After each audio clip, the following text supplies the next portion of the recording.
Hey Goose, did you want to go to Bruce Peninsula National Park? Yeah? Alright, let's go!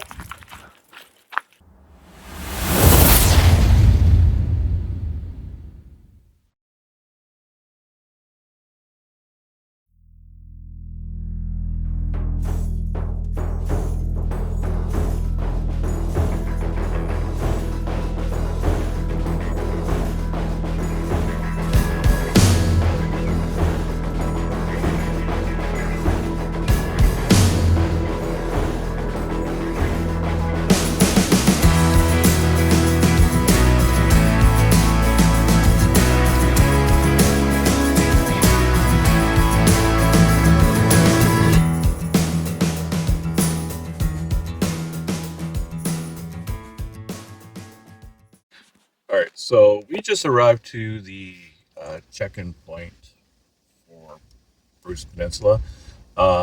Just want to give a heads up that the speed limit in this park varies between 25 and 40 kilometers.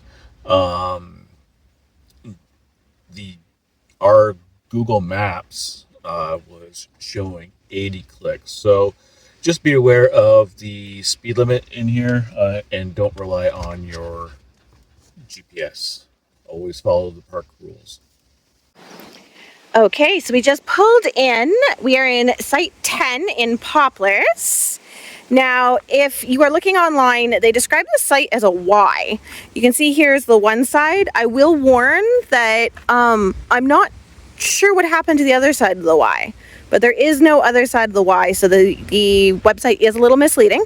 So if you're booking this site, just know it's more of an L.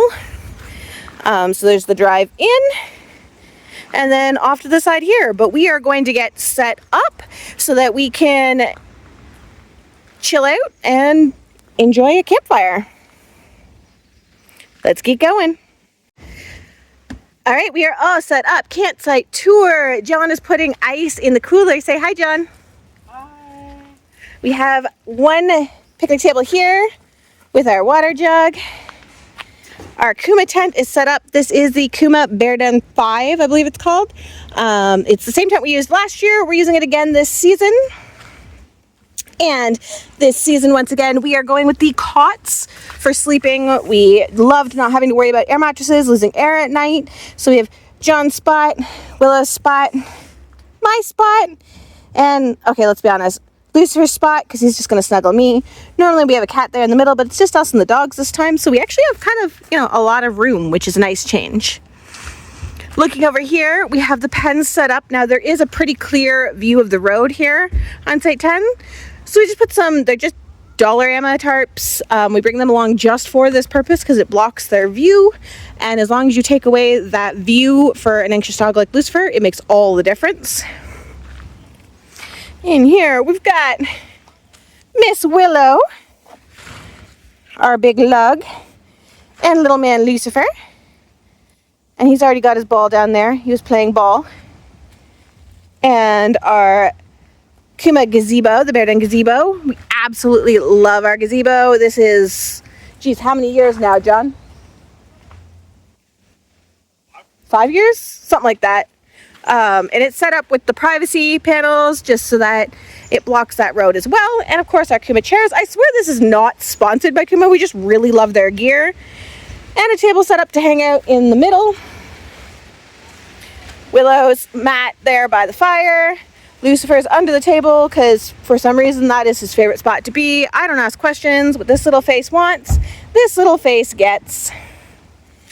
And then a second picnic table over here. We are armed with treats for training and to make sure that they are good little responsible campers. Yeah, he heard me say treats, eh? All right, I know. You know that I've got Charlie Bears here in my pocket, so I'm going to give them Lucifer's favorite, Charlie Bears. And we're going to relax and enjoy a little bit of campfire.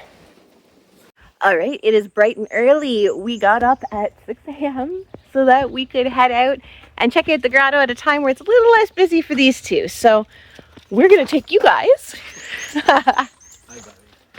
We're going to take you guys on a trek to the grotto. Let's go.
Okay, so we don't pretend to be perfect, and we make mistakes just like everybody else, including forgetting to pack things sometimes that are kind of important for our trip.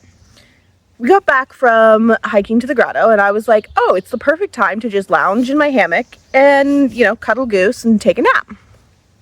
So I set up first hammock strap here, and when I went to set up the other side, I realized I don't have a second hammock strap. I'm not sure when it fell out of the hammock bag, but I don't have one. Now, you might say just use a rope. Those who know and who hammock a lot, the ropes actually cause more damage to the tree, especially with the weight of like a person and a dog pulling down on them. So I try and avoid using ropes where possible. So I realized I needed to think outside the box, and I came up with a solution. That right there is the strap from the ratchet strap that we use to hold our gear when we're driving. So if you, say hi little man, hey goose. If you are a hammock lover like me and you ever find yourself searching for a hammock strap alternative, a ratchet strap is a perfect solution. Works like a charm. All right, it is pack up time. John is loading the vehicle. You can see that he is heavily underway in his Tetris game. We still have the tent to take down. These two troublemakers are tied with their tiny horse leashes just to the picnic table so that we could take down the pens and the kuma. It's all clear over here now. But I'm going to help him take down the tent, and we're going to get a move on it. Hey, little man?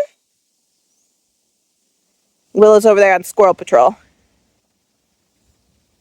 Okay, so we are obviously not at Bruce Peninsula National Park. We are back home just hanging out outside on the property, but we did want to come to you guys and have our conversation about our trip, about what we think of the area, and of course our final rating. So take it away. All right, so apologies, I do have a raspy voice, getting over a cold. So anyways, getting there, really simple from the Toronto area, especially also our area here in Grey County. You just get yourself to Highway 6 and just shoot straight up north. That's pretty much all you got to do. It's very simple to get to.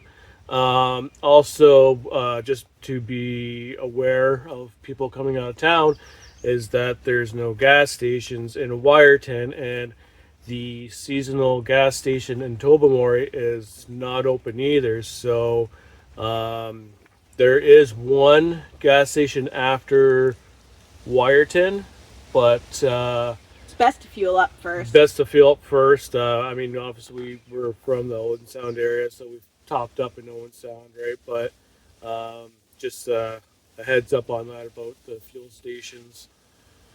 Not many options.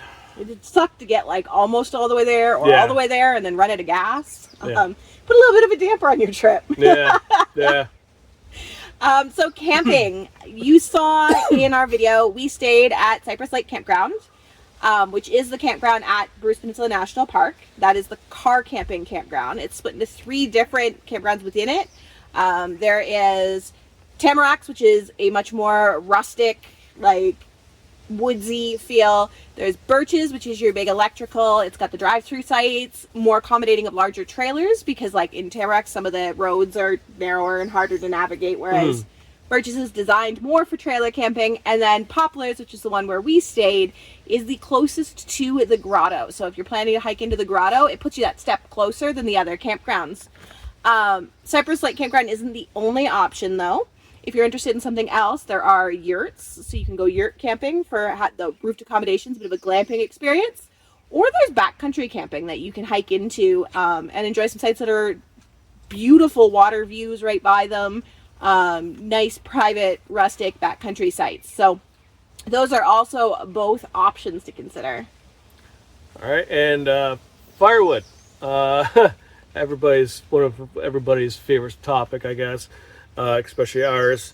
So when you do a reservation at Bruce Peninsula, the fire permit is included into your reservation fee. So basically, it's unlimited wood, pretty much.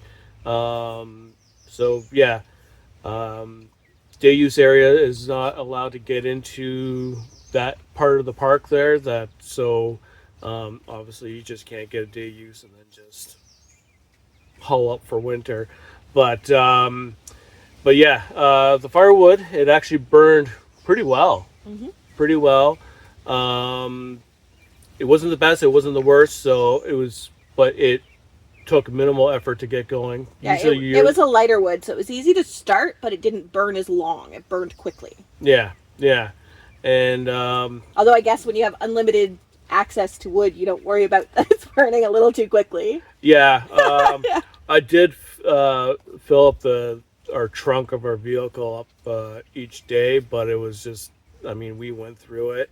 Any extra wood that we had left over, we just left for the next camper. So that's always a good thing to do. And that's what they tell you also at the office. Like they tell you to go ahead and leave it for the next person if you've got any left. So yeah, kind of unlike provincial parks where you want to leave it for the next person to be nice, and it gets kind of discouraged. And some parks they even pick it up and collect it.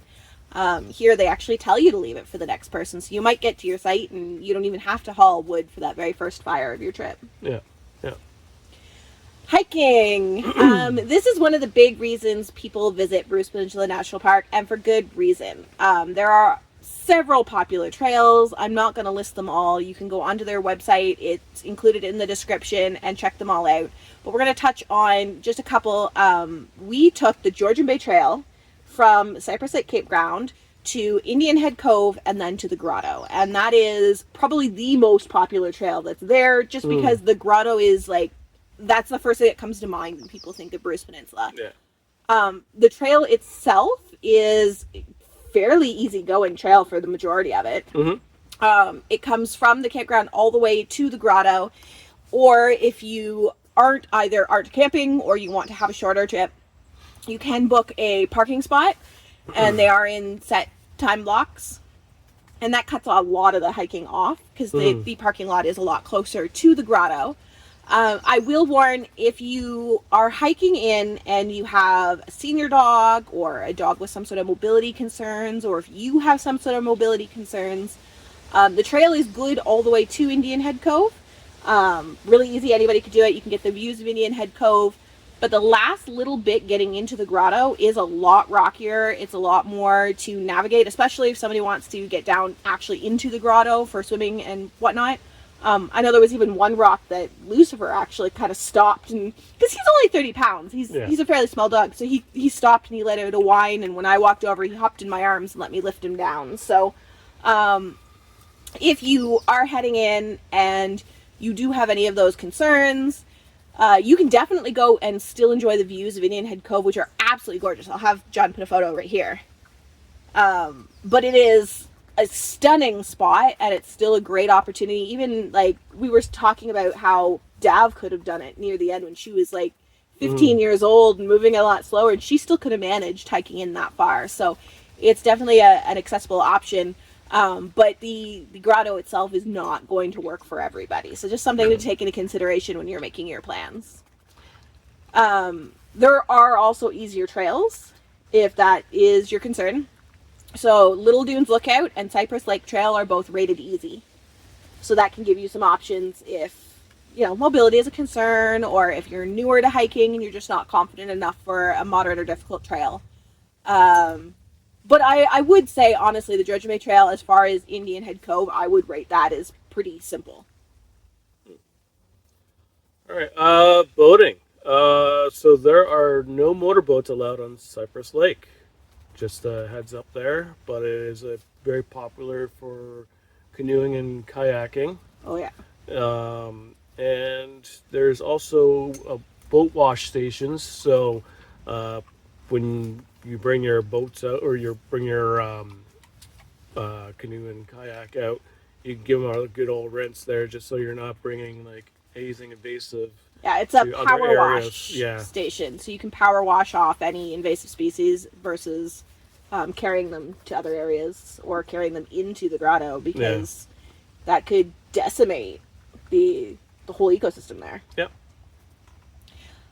And speaking of water, and one topic we always talk about is beaches and swimming, because we have a water-loving little pup over here. But my response to it is going to be a little bit different this time. So there are several spots that you can get down to the water to go swimming. However, it is not recommended for all dogs. Some dogs it'll be fine. Sometimes it'll be fine. But it's a lot of really rocky shorelines. There's a lot of like rock shelves under the water that can cause problems, cause slipping, cause accidents. They're really rough waves, especially if it's a choppier day on the water, which creates like a polar current that can make it very unsafe for some dogs. I would say if there's any part of you that remotely questions whether it's safe, just don't do it. We didn't take Lucifer swimming down there just because having to navigate the rocks down when he was already a little bit nervous on the trail, listening to his body language, he wasn't comfortable with it. And the water was a little bit choppier in spots when we were there, and I just didn't want to risk creating a situation that was setting him up for trouble. So while there are spots to go swimming, this isn't somewhere that I would recommend if that is your top priority. Like if your big thing is your dog needs to go swimming, it may not be the best option. Lucifer's chasing flies back here. All right, so the final rating. What are you wanting to give Bruce Peninsula National Park? Well, for starters, I don't believe in giving a perfect rating. We've said that before. I know we gave like a 4.5 to Lake Superior for that reason, because I believe every single place you go can be improved somewhere, somehow, some way. The fact that there isn't a dog beach option does give it a little bit of a hit for me. Because as we said, Lucifer is a major water-loving dog. Like, he loves to go swimming and to spend time in the water. So I think maybe a 4 or 4.5 for me. Okay. 4.25? We don't have 4.25. What were you thinking? Pretty much thinking the exact same thing about the water, bringing goose swimming and whatnot. Which I think I would have put it to 4.5, but I think I'll go for 4. Okay, so 4 it is. 4-star rating for Bruce Peninsula National Park, as far as our overall thoughts, we're already planning our next trip. Yeah, we're actually thinking about going to Thanksgiving for it. So. Exactly. So clearly we loved it because we're already going back. But if you haven't checked it out, the views there are something I think everybody needs to see once. It's magical. Yeah, it's especially at the Grotto and the previous stop there. Indian Head Cove. Indian Head Cove. It almost looks like it's Mediterranean. Yeah, you like transport to somewhere else. Yeah. You don't feel like you're in Ontario anymore. Yeah. So highly recommend. If you haven't checked it out, give it a try. It is worth noting that the reservation system for Bruce Peninsula National Park is different than with the Ontario Park system. So it all opens up for all parks in Ontario on the same day, one day each year. They will announce what day that is going into 2027. So something to consider while you're making your plans. It is a little different. So you're not looking at 5 months out. You're looking at all year being booked on that, like all season being booked on that one day. So make sure that you pay attention to what day that's opening up, or you're going to miss your chance. And it does book up, especially during busy season. That being said, if you are not subscribed, hit that subscribe button, hit the little bell. It'll let you know when we post our next video. We actually have a very short, not even quite 2-week turnaround time before our next trip, and we're going to Bon Echo, which you guys voted for, and we are going to go check out. So make sure that you are subscribed. You don't want to miss this. This is going to be a really good one from what I'm hearing, especially for the water-loving pups. So we will see you there. Saying that, stay toasty.